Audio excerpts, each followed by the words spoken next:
En el encuentro del sábado surgió la necesidad de explicar un poco mejor cómo es el tema de las nomenclaturas que podemos asignar a las sales. En el caso de nuestro material y de nuestras actividades, nosotros vamos a trabajar particularmente con la nomenclatura clásica o tradicional. Si bien existen otras nomenclaturas, las otras posibles para compuestos inorgánicos, también para las sales, en nuestras tareas nos vamos a dedicar únicamente a esta y por lo tanto la voy a explicar. Bueno, nosotros para formar una sal, desde lo que hemos visto como el método más tradicional, vamos a partir desde un ácido, el cual se va a combinar con un hidróxido, y eso nos va a desencadenar en la formación de la sal, además de moléculas de agua. Esta forma de producir sales, que tiene que ver con una neutralización ácido-base, debe plasmar en el nombre de la sal aquellos compuestos que le dieron origen. Entonces, nosotros vamos a, en la primera parte del nombre de la sal, siempre referirnos al ácido que dio origen a esa sal, y en la segunda parte del nombre nos vamos a referir al hidróxido o base que dio lugar a la formación. Entonces, ¿cuáles son las chances o cuáles son las posibilidades para mis ácidos que pueden originar sales en cuanto a sus nombres? Bueno, todos van a comenzar con la palabra ácido, de esa manera es que yo me voy a dar cuenta que estoy en presencia de este tipo de compuesto. Ahora, ese ácido podrá ser un ácido sin oxígenos, y eso hace que, por esa razón, se lo nombre de una forma particular, que es con la terminación hídrico. En cambio, tenemos otro grupo de ácidos, que son los oxácidos, que en su fórmula cuentan con el oxígeno y que por lo tanto sus terminaciones posibles serán oso o ico, dependiendo del estado de oxidación que esté usando el no metal que participa en ese ácido. Recordemos que además existen algunos prefijos en el caso de algunos elementos, donde yo además podría encontrar entonces antes que se nombre el prefijo hipo o el prefijo per en algunos casos, o sea que me voy a poder encontrar solo con la terminación oso, con el comienzo del nombre en hipo y la terminación en oso, solo con la terminación ico, o con el comienzo del nombre en per y la terminación en ico. Bueno, entonces estos ácidos, a la hora de pasar a nombrar la sal, yo lo que voy a hacer es, como primer cosa, quitar la palabra ácido. Esto ya no me va a servir más, y lo que voy a hacer es un cambio en esas terminaciones, que lo encuentro en la misma tabla periódica. Voy a encontrar un cuadro que dice nomenclatura de radicales, y donde ahí tengo justamente la transformación que debo realizar. ¿Qué es lo que me plantea la tabla? Que a la hora de formar una sal, esa terminación hídrico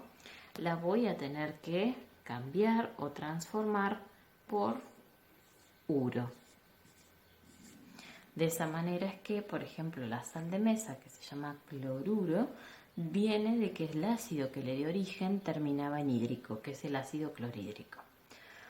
Por el contrario, aquellos ácidos oxigenados que terminan en oso, lo que voy a hacer es cambiar esa terminación por ito. Y si llega a terminar en ico, mi ácido, voy a hacer la terminación por ato. Entonces, mi primer parte del nombre de la sal no va a tener la palabra ácido, sino que directamente empezaré haciendo referencia al no metal que está presente en mi ácido, y podré usar las terminaciones uro, ito o ato dependiendo de cuál estaba presente en el ácido que le dio origen a mi sal. Para la segunda parte, donde yo debo de considerar el hidróxido que dio origen a mi sal, ahí directamente lo que voy a hacer es, para mis hidróxidos, quitar la palabra hidróxido, y el resto lo voy a dejar tal cual. La mayoría de los hidróxidos tienen la propiedad de venir de metales que tienen un único estado de oxidación, por lo tanto el nombre va a decir hidróxido de, y me parecerá el nombre de un metal. O bien podré tener de aquellos metales que tienen varios estados de oxidación posible, que voy a empezar a nombrar con el símbolo o con el nombre de ese metal y que aparecerá la terminación oso o ico, dependiendo de si el estado de oxidación es el más grande o el más pequeño. Bueno, entonces lo que voy a hacer al nombrar la sal es simplemente sacar la palabra hidróxido. El resto me va a quedar exactamente igual. Bueno, vamos a ver algunos ejemplos.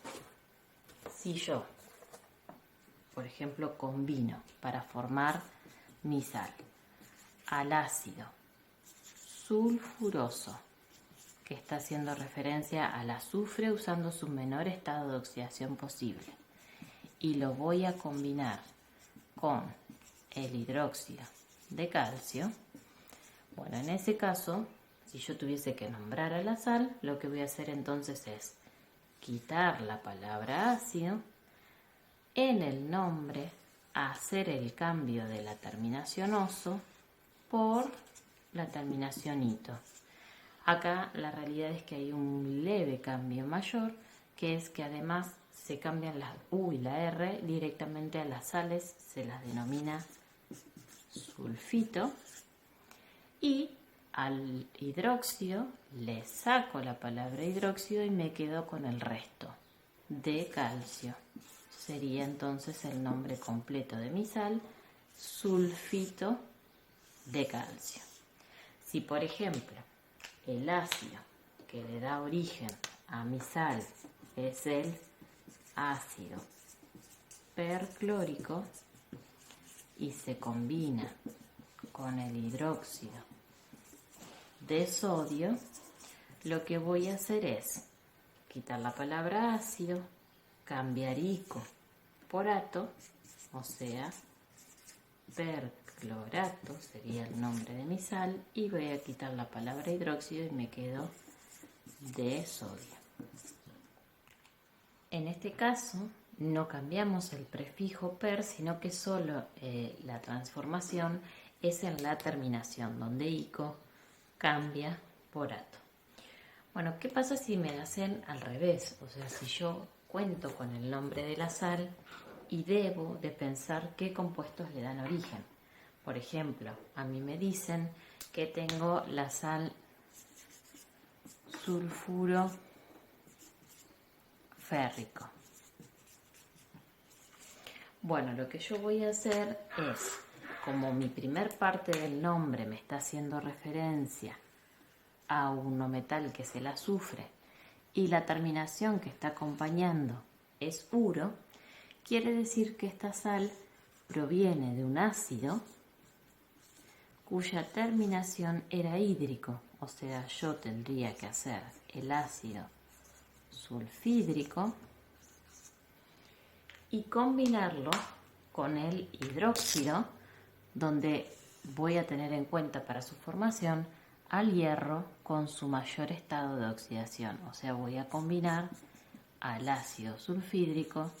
con el hidróxido férrico. Esa sería la reacción o combinación que yo debería de realizar para poder formar esta sal. Si por ejemplo mi sal es el hipoclorito de sodio, que es el compuesto presente en la lavandina que le da sus propiedades, bueno, en este caso yo sé que hipoclorito hace referencia al ácido que voy a plantear para originar esta sal, o sea que yo deberé de plantear el ácido, y como está terminando en ito, mi ácido tenía la terminación oso, o sea, voy a plantear el ácido hipocloroso y lo voy a combinar con el hidróxido de sodio, que es el otro compuesto necesario para poder formular a esta sal. Bueno, entonces, ya sea partiendo desde los nombres de los compuestos que dan origen, puedo llegar al nombre de la sal, o a la inversa. siempre teniendo presente entonces que el cambio de los radicales o terminaciones lo encuentro en este cuadro que está detrás en la tabla periódica y que donde me aclara que todas las terminaciones en ácidos oso cambian por ito, que todas las terminaciones ico cambian por ato y que las hídrico cambian por uro. Recuerden que en los hidróxidos no hay cambio en la terminación, sino que solo se quita la palabra hidróxido y el resto del nombre permanece tal cual.